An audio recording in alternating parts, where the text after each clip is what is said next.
This segment is brought to you by Think or Swim. For more information, just click the Think or Swim banner on the front page of TFNN.com.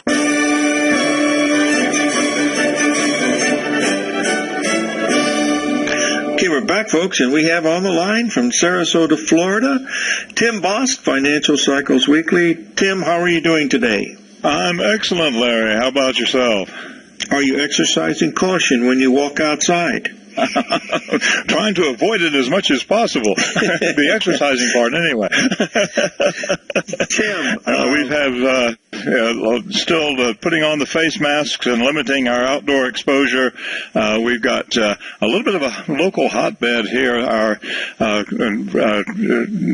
rate of new cases is about double the state average in this local area, so it's a pretty precarious situation. Well, one of the only reason you can live in that county is you have to have white hair, don't you? That's right. Yeah, that's... I'm getting there, hair by hair. Yeah, I know. Certainly by the end of this experience, we're going to be totally Snow White. I spent 2.5 months there from November through January in 1986, 87, doing the book with Dr. Miller there in Sarasota. And I remember I couldn't believe how many... I knew it was a retirement area, but boy, that's really a hotbed. Let's forget that. Let's talk about the markets. I know you've got some dates up here starting with May 19th. What are you seeing, Tim?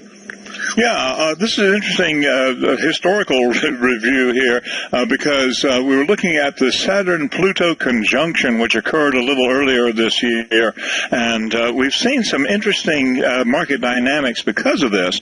But I was doing a little bit of research and realized that this was a fairly rare phenomenon, but it only occurred a few times in the last 100 years. The previous 3 times we saw this was back in May of 1915, and then in August of 1947, and then in November of 1982, we had this lineup back in January of this year, on January 12th. The next time we're going to see this won't be until 2053. So it's interesting when we look at an outer planet alignment like this that occurs very rarely because of the slow speed of the planets. What can we do about market analysis with that? Well, obviously we don't have enough previous occurrences to be able to do, statistically significant backtesting and say, well, this is what we're predicting based on how the things have happened in the past when we get very, very few examples like this. But what I was doing was tracking the date of the event itself and looking back to see what we can learn about that.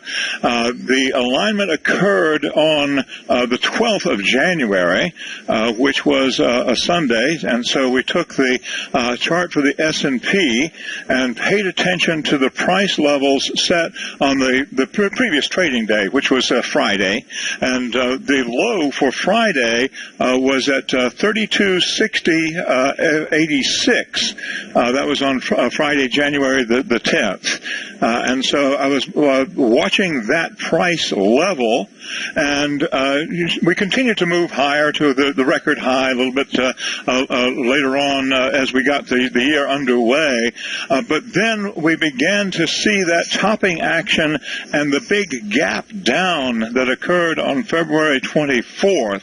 And it's interesting because when the S&P made that gap, the daily high on February 24th was at 3259.81, or less than 1 point away from that exact low set to coincide with that Saturn-Pluto alignment there. So that became an interesting dynamic, which then encouraged me to take a look at some further action with Saturn and Pluto in understanding the potential for the trading action coming out of that.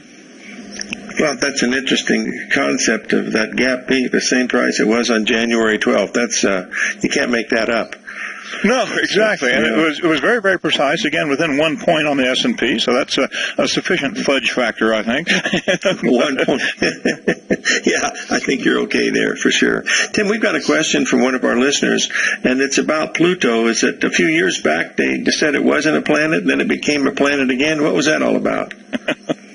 Well, we've got two groups here working and trying to understand what happens in the heavens, the astrologers and the astronomers. And the astronomers like to do scientific observation, and they do a great job of it, by the way, in studying what happens in the cosmos with the planetary dynamics. And they've got their telescopes and are putting telescopes out into space now, and we're learning more and more about the nature of the universe through our friends in the astronomical community. The astrologers try to observe what's going on astronomically and then figure out what the implications are for life here on Earth. So it's a little bit of a different spin on things. The astronomical community a few years back got into an argument about what qualifies to make something a planet.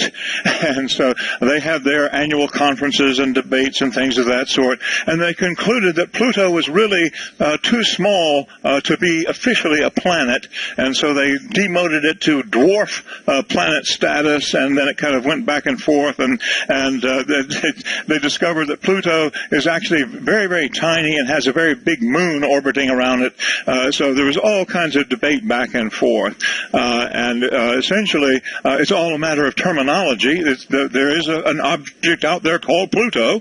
From our astrological perspective, when we try to figure out what this means for us and for the markets, we're looking at the orbits and the cycles relative to that, and that's one of the reasons we're looking at Pluto and Saturn in this example we're looking at here today.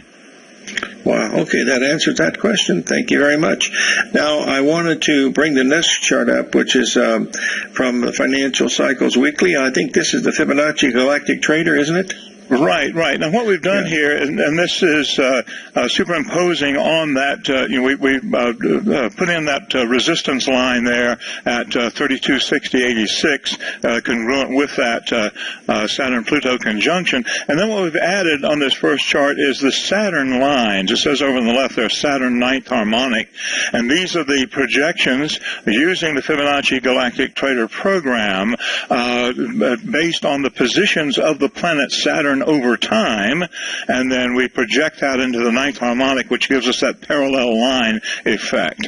And you'll note here that when we go back into late March with the bottom for the S&P, that trading bar hit right on that Saturn line, and it found a springboard then, in effect, based on Saturn. So what we're seeing here is the fact that the Saturn and Pluto dynamics continue to be a factor, even though we're well past that exact astrological event on the 12th of January. So by projecting that and seeing the resonance with Saturn, then it made sense to, on the following chart, to add in the lines for Pluto, also in the ninth harmonic. And what we'll note here is that we have across the middle of the chart a heavier line. That's the first harmonic position, or the line representing the actual position in space of the planet that we're looking at. And so those thinner lines in both cases are simply the harmonic resonances with that. Okay, we're going to pay a few bills, Tim, if you don't mind, and we'll have you back in just a minute or two.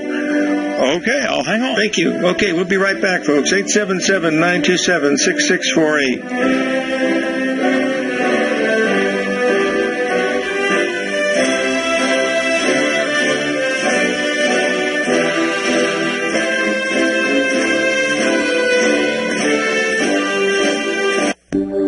Will the S&P 500 continue to climb? For bold trades on U.S. large-cap stocks in either direction, trade SPXL, SPUU, or SPXS. Directions Daily S&P 500 Bull and Bear Leveraged ETFs. Direction Leveraged ETFs. An investor should carefully consider a fund's investment objective, risks, charges, and expenses before investing. A fund's prospectus and summary prospectus contain contain this and other information about Direction shares. To obtain a fund's prospectus and summary prospectus, call 866-476-7523 or visit directioninvestments.com. A fund's prospectus and summary prospectus should be read carefully before investing. An investment in the funds is subject to risk, including the possible loss of principal. The funds are designed to be utilized only by sophisticated investors such as traders and active investors. Distributor Foreside Fund Services, LLC. The Bull Bear Trading Hour with Tom and Tommy O'Brien. Next.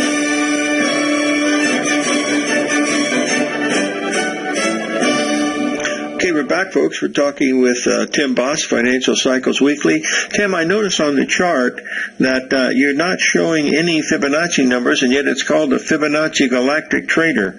It's been it's been more than 20 years since I've looked at this program. Can you explain that to me? I mean, shouldn't there be some Fibonacci numbers there somewhere? Yes, and in fact, this program is very, very powerful, and it's a combination of two modules. One is the Fibonacci Trader, and the other is the Galactic Trader, and it is possible to put the Fibonacci retracement lines on the same chart. And in a lot of the work that I do, I frequently have that in play as well. And we look at those Fibonacci retracement zones, and there are also a number of proprietary indicators that were developed by the late Robert Krauss that are included with the program, as well as all the standard technical analysis tools. And in these particular charts, I just have that turned off to make it a little clearer of what the planetary price lines are doing in this example. So very good. Certainly the program is capable of doing that, and oftentimes I'm looking at charts that look like a plate of spaghetti, but try to make it as simple as possible for these interviews anyway. Well, you're talking to Italian, so plate of spaghetti is right up my alley. Tim, I want to get technical indicators and a little bit of marinara sauce, and we're good to go, right? Well, I prefer the bolognese, but anyway, folks, Tim is doing something that we don't get here very often, and he is making a prediction here, and I love this. I don't know whether it's right or wrong or not, but the fact that you're willing to put your antipasto on the plate and say this is where we should be. You're looking at 26.25 around May 11th. Right. And so based on all this, we circled that area on the chart because Wednesday of this week, of course, we had a little bit of at least a short-term reversal in the markets with a high for the S&P that day at it was 2953.26, which put it right on that heavy blue line, which is the first harmonic Pluto line. So the market is continuing to respond to the Saturn and Pluto dynamics, and so that was a confirming factor there. So I'm looking for a continuation of a downtrend at this point, short term at least. And some of my previous cycle analysis had suggested that the May 11th date would be a significant opportunity for a trading bottom. And so what I'm looking at here, and that's because on May 11th we have Saturn going into retrograde motion on that particular day. So I think that will have some weight, some significance 10 days from now when we get to that Saturn station.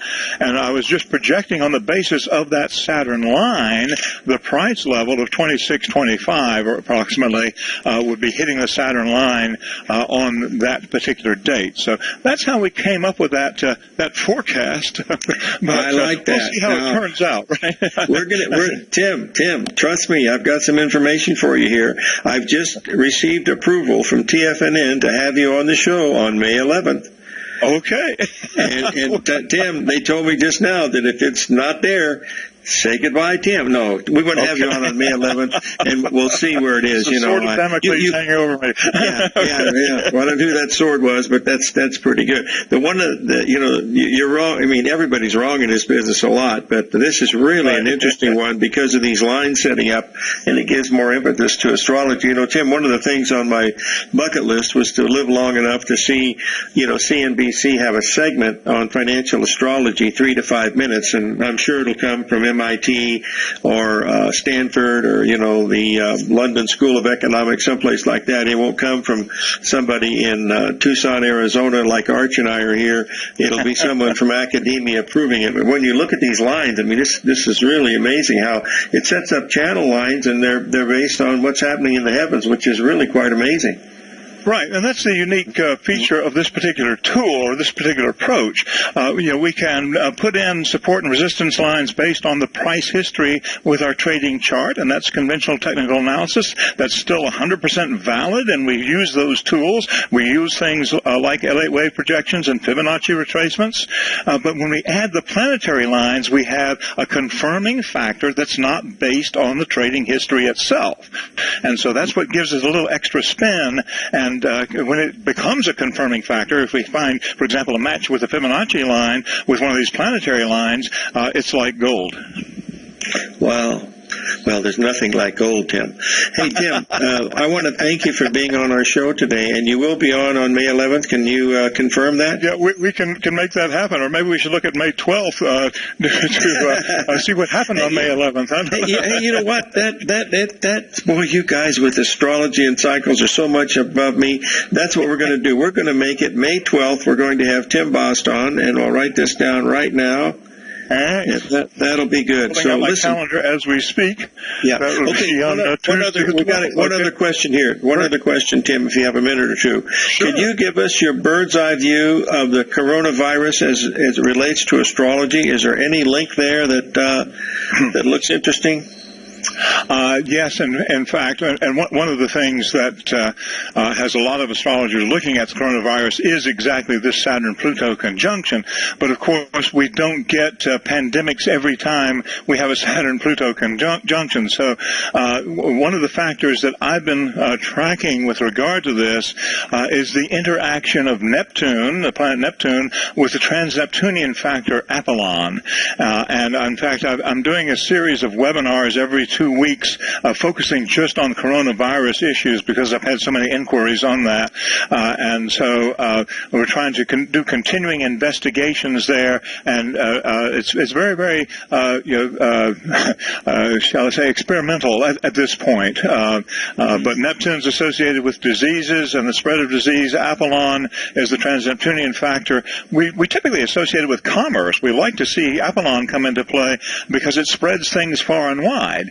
And that's the whole energy of Apollon. So we combine diseases spreading far and wide, and we end up with pandemic situations. So what we've been tracking here is the midpoint of Neptune and Apollon, and finding some very, very intriguing correspondences there from an astrological standpoint. But in terms of the cycles and some of the potential duration here, the earliest that we were forecasting when it first broke out as a potential turning point was late June to early July of this year. That's still a possibility, but the disease is not going to be over with. We are using the SARS outbreak of a few years back as kind of a model for this whole dynamic. And with the SARS event, it took them 18 months to come up with a vaccine and to declare the disease under control.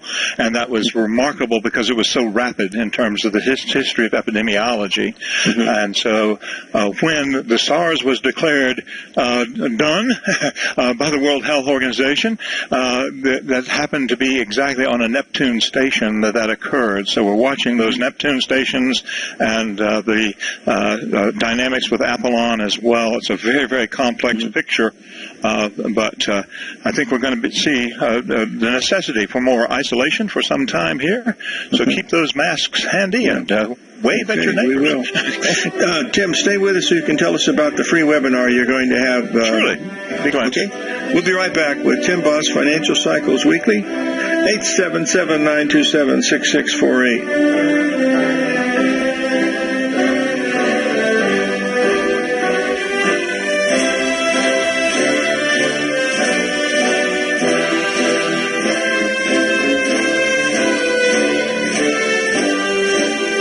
I'm certain you are or strive to be one of the best at everything you do in life. It's the most common trait that we tigers and tigresses share. If you're looking to become the best of the best when it comes to managing your money, let me teach you to do what most wealth managers tell you can't be done, which is how to time the markets. I'm Steve Rhodes, author of Mastering Probability, and for the last 12 months, Timer Digest has been tracking my newsletter signals, which have earned me the ranking as their #1 market timer in the nation for the S&P 500 for the last 12, 6, and 3 months.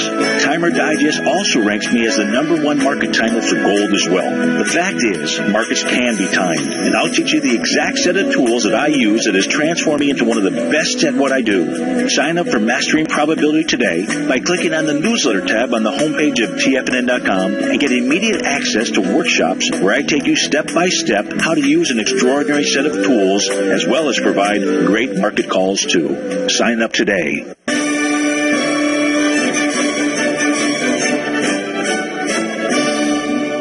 Okay, we're back, folks. We're talking with Tim Bost. Could you tell us about your webinar coming up, Tim?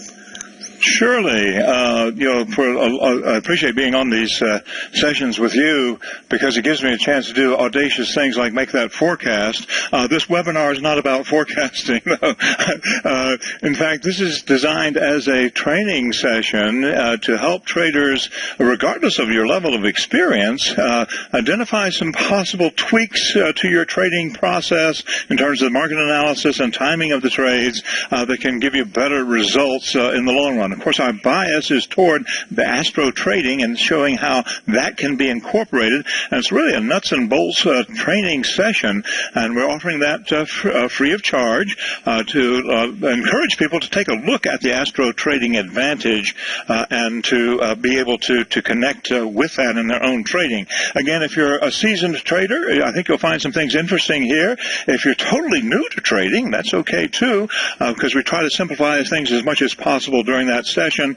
We do have multiple sessions scheduled, so if you go to bit.ly/trade-tweak, TRADETWEAK, that's all lowercase, and that will get you to a registration page. You can sign up for the webinar. We do ask that you reserve a seat there so that we can connect with you for the session, but there's no charge for the webinar itself. And so it comes with a money-back guarantee. Yes, you got it, buddy. You can't beat that. You can't beat that. Hey, Tim, thanks for joining us. And then we'll just have to suck the knowledge right out of your head that you've gained for free, right? If you want your money back. Okay. Hey, thanks for joining us, and please be safe down there because I know you have a lot of nursing homes, and I imagine there's more coronavirus there than any place in the state, so just be careful. Right, yeah, we've had 9 different nursing homes in this county alone with outbreaks, so we've got a fairly serious situation here, but that's what you get with the aging population. So I hope to just keep right on aging, personally. Okay, that's my aim anyway. Stay on the green side of the grass, Tim. We'll see you later. And we'll do that. Thank you, Larry. Have a great day. See you all on Monday, folks. May God bless.